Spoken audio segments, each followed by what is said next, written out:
Hi, Dr. Yass here. This video is going to be discussing an issue that I really didn't actually recognize how widespread it was until just communicating with lots of people and recognizing that migraine headaches is a pretty common issue. I always thought it was fairly unique, fairly infrequent, but the more I come in contact with people, the more I'm finding out that that migraine headache is a pretty severe issue. And I want to try to discuss it from an analytical perspective instead of discussing emotion and all the horrible effects of it. I think it's important to understand that migraine headache, like any other symptom, is being elicited through some tissue in distress. So it's a symptom of a cause. And the idea of simply accepting migraine headache as this series of symptoms and trying to medicate them kind of leads the person to the recognition that they may have to deal with this for the rest of their lives. And I think a lot of people have recognized and talk about the fact that these migraine headaches come at very inopportune times. So if we want to talk about them from a structural perspective, clearly things like meningitis, hemorrhaging of something in the brain could be a factor, tumors could be a factor. And so once you initiate having migraine headaches, by all means you need to get some sort of legitimate testing, diagnostic testing, to rule out any possibility of any type of major structural deficit that might, the reality is migraine headaches could be an indication of an immediate life-threatening situation. So certainly by all means, this needs to be addressed immediately. You need to seek medical care. You need to get diagnostic testing. But for a very, very high percentage of people, they do all the diagnostic testing and nothing shows up. Once it doesn't show up, there's no cause to treat. Therefore, the only thing that can be done by the medical establishment is to treat the symptoms, which is where you start to get into taking different types of medications. Furacet is one of them. There's a bunch of them. And even, they're trying to do the wacky thing with the Botox, and most people think Botox, that's for women's eyes and to, for aesthetic value. But Botox is botulism. I don't think people recognize that's actually a bacteria that they're injecting into you. And if you ever notice the commercial for it, by the way, they'll talk about the fact that there could be very serious situations if this ever got into your bloodstream, like things like death. So I would be very hesitant to approach any of these type of medications. And again, because the reality is every medication has side effects. So if there was a more natural way of addressing the tissue in distress eliciting the migraine headache, then I would think that would be something very positive. So I want anyone who's watching this to kind of think about yourself. And along with the migraine headache, I want you to think about your posture. And I want you to think about the fact, are you one of those people, and maybe as a result of life activities like reading, being on a computer a lot, looking at your phone, maybe you found that you kind of have that forward head and shoulder posture look. That appearance where your ear is not over your shoulder and over your hip when you sit. You're kind of that forward head posture.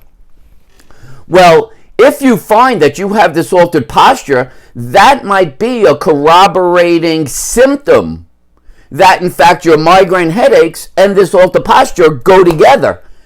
And they are actually symptoms of something called forward head and shoulder posture, which is the result of an imbalance between the muscles in the front of the torso, the chest, the anterior delt, and the bicep, versus the muscles of the upper back, the posterior delts, the interscapular muscles, and the triceps. And if we kind of just reflect back here, if we're looking right here, so here's the upper trap muscle. And if you notice, all the way up here, it's actually attaching into the skull. It actually attaches, there's a part of the skull called the greater occipital protuberance, and so that actually attaches into your skull, and your skull has connective tissue surrounding it called periosteum. So if this muscle were to strain, it could pull on the periosteum of the entire skull, which could elicit pain anywhere in the head region. So it is a very strong possibility that because of that forward head posture, this muscle is being overstretched and it loses its ability to support the head.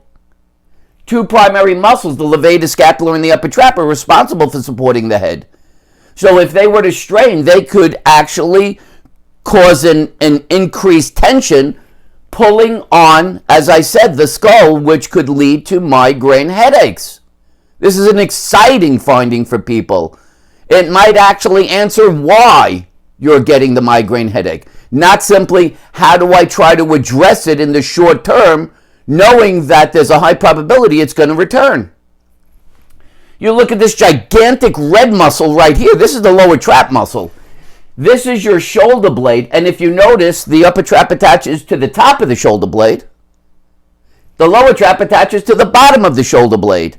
So if this has a tendency to pull up, this has a tendency to pull down. Well, that's very important, because if you ended up with that forward head posture, you need something to pull the shoulder blade down, and because of the attachment from the upper trap to the skull, that's actually going to pull the head back. Isn't that incredible? So this primary muscle right here, the lower trap, has a direct effect on posture. And if a postural variation is the cause of your migraine headache, you may have just found the answer as to why and how you could resolve the actual cause of your migraine headaches. Then you have this group here, which is called the interscapular muscles, the rhomboids and mid-traps. They're attached from the shoulder blade to the spine. They pull the shoulder blades back. They will literally pull your shoulders back. The combination of pulling the shoulders back and down is what will suck the head back, so that, as I described, perfect alignment can be achieved between the ear, the shoulder, and the hip.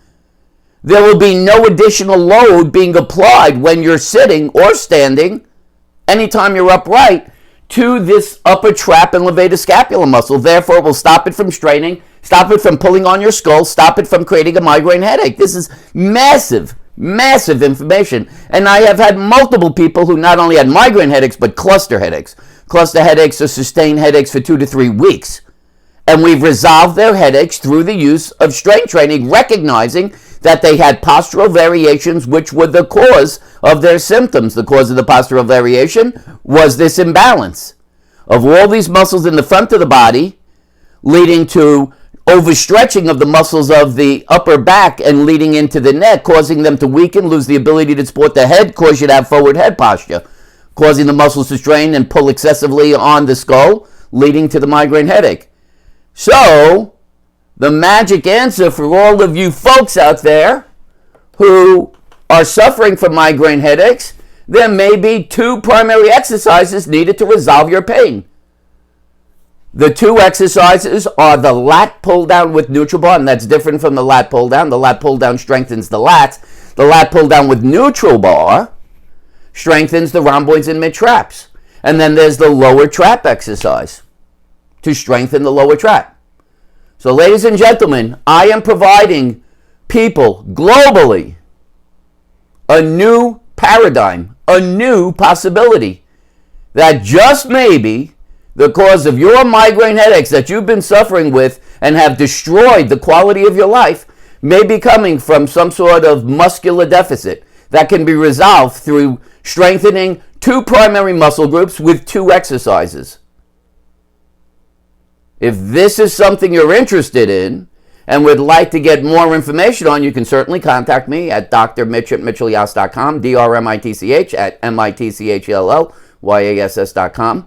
If you would like to set up a Skype or Zoom session so I can confirm whether, in fact, the cause of that migraine headache appears to be muscular based on postural variations and changes in strength of muscle, we could certainly do that. If it does appear that this is the cause of the migraine headaches, we can certainly assist you, demonstrate how to perform the exercises correctly, and have you perform them under my supervision.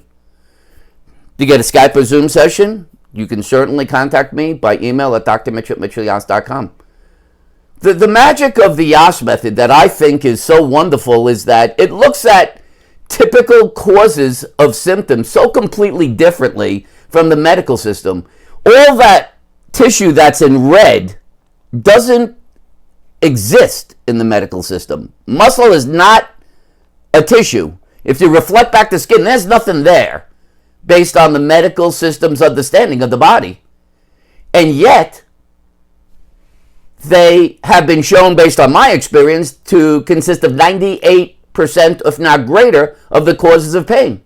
And when you can kind of connect them to function, oh, I find my migraine headache comes on after I've been sitting for a while, reading for a while, looking at my computer for a while. You got to make that connection.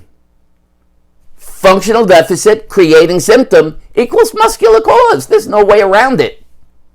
So, hopefully, this is going to be an eye-opener for a lot of people. All right? If you like the video and it makes sense to you, please give it a thumbs up. If you like the type of videos I'm providing on my YouTube channel, Dr. Mitch Yass, please subscribe. You'll get notifications when new videos are coming out or when I'm live on YouTube.